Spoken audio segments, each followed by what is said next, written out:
Ну что, пока я глаголила про сухожилие и психосоматику, в моем опроснике появился еще один вопрос про психосоматику, только он немножко другого порядка. И я знаю точно, какой вопрос задает, вернее, какая девушка задает этот вопрос. И вопрос звучит следующим образом. У моей дочери очень долго не проходит кашель. Что бы это могло быть по психосоматике? Я точно знаю, что дочери этой девушки меньше, чем 8 лет. Так вот, дорогие родители, сообщаю вам, что все эмоции, которые вы переживаете и скрываете, автоматически передаются вашим детям. И это отражается на их физическом состоянии. Поэтому в данном случае вопрос не в том, что психосоматика вам сообщает. Это опять, да, что это? Зависимая беспомощность, когда мы ищем вышестоящий орган, знания, канал, человека, религию, медицину, вот это вот все, вышестоящий институт, который знает лучше, чем вы. Так вот, я вам хочу сказать, как работает морфогенетическая вообще структура, в которой мы живем. Мы живем в эфире, мы живем в едином поле, где все взаимосвязано. Рассказываю. Муж и жена, дочка, причем уже взрослая женщина, дочка выросла, там ей, например, 32 года. Ну и, в общем, стала она разбираться со своей жизнью так, чтобы быть все-таки счастливой и жить просто и легко, и стать самодостаточной, автономной богинюшкой, да, которая влияет на вот эту действительность. В общем, пример. У папы была когда-то там первая любовь, которую он очень любил, женщина в жизни. Потом они расстались, он встретил другую женщину, и они родили ребенка. И та женщина и мужчина, у которого была первая любовь, они сошлись и родили дочку. И та женщина, которая родила от этого мужчины дочку, очень сильно переживала за вот эту его первую любовь, ну, когда-то там. У нее были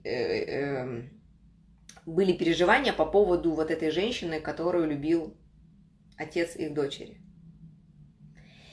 И так как женщина скрывала эти эмоции, и она их не пережила, их дочка стала жить судьбой той женщины, по поводу которой мама всю жизнь скрывает эмоции. Еще раз повторяю. Есть мама с папой, есть ребенок. Мама переживает по поводу того, что у папы была когда-то первая любовь. И женщина переживает эти эмоции, она их скрывает. Она никогда никому не говорит, она просто там где-то просто переживает. Ну вот это как обычно мы все запихиваем все эти эмоции. Рождается дочка. И дочка начинает проживать судьбу той первой любови, по поводу которой переживает ее мать. Понимаете, как это работает? Если женщина не умеет очищаться, кто у меня смотрел, я публиковала несколько раз эту публикацию очень классного остеопата, мужчины причем. Он рассказывает, эта статья называется «Менструация всей жизни». И он как раз-таки рассказывает про очищение, что у женщины есть такой ресурс, чтобы очищаться от всех эмоций, от всего овна, простите меня, пожалуйста, которым она наполнена. Он прям так и пишет, если она не бесконечно тупая, то женщина способна очищаться. Так вот, когда родители носятся как утка с дудкой, со своими эмоциями, со своими непережитыми переживаниями по поводу чего угодно и кого угодно, это будет отражаться на их детях. Поэтому не в психосоматику нужно смотреть, а смотреть внутрь себя. По какому поводу я до сих пор молчу, по какому поводу я переживаю, что это отражается на моей дочери, и она мне помогает это пережить, ну, чтобы я на всякий случай там не умерла от какого-нибудь рака.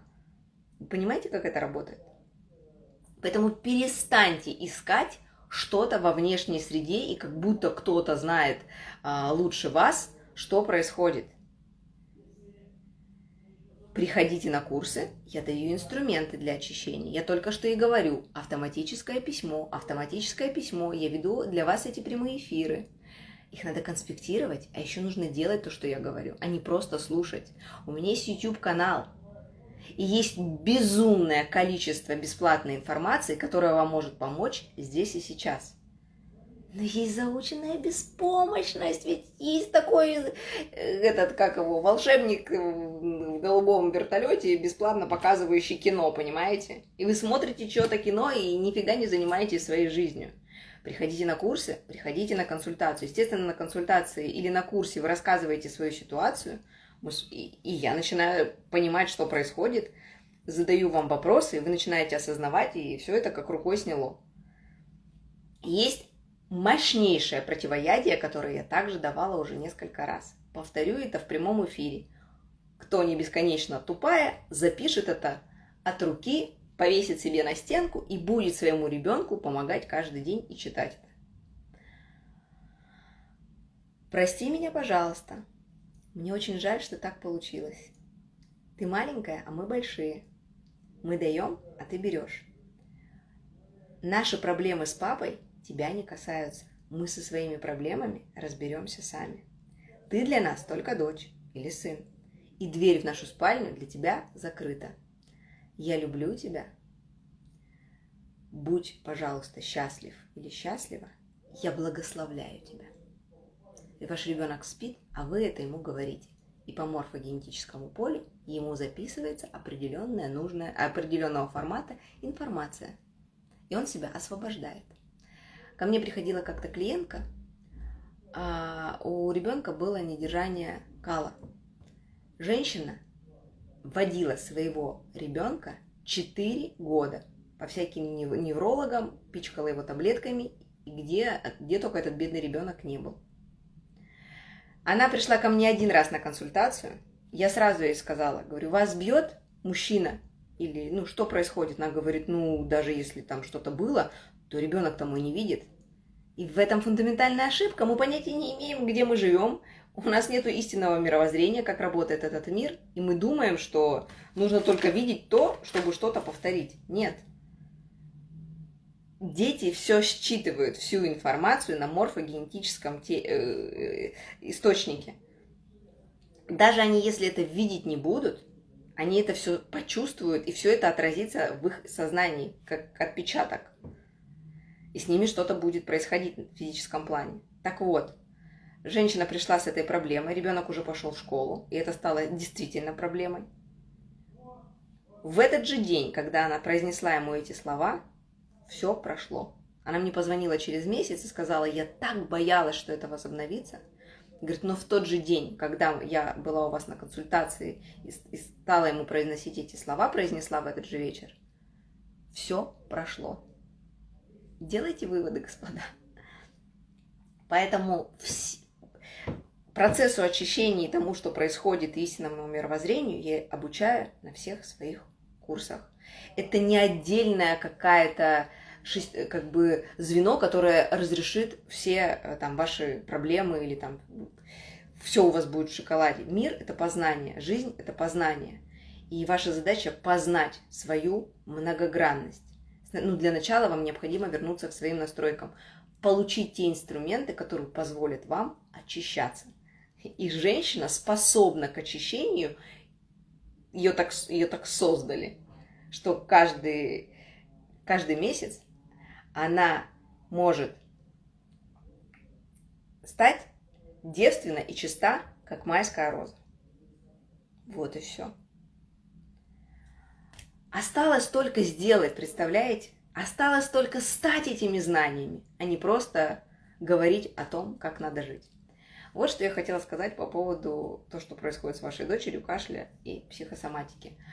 Анна мне говорит, повторите слова, пожалуйста. Этот эфир будет в записи. Пересмотрите его. Я его выложу также на YouTube. Все. Всем спасибо за внимание. Пока.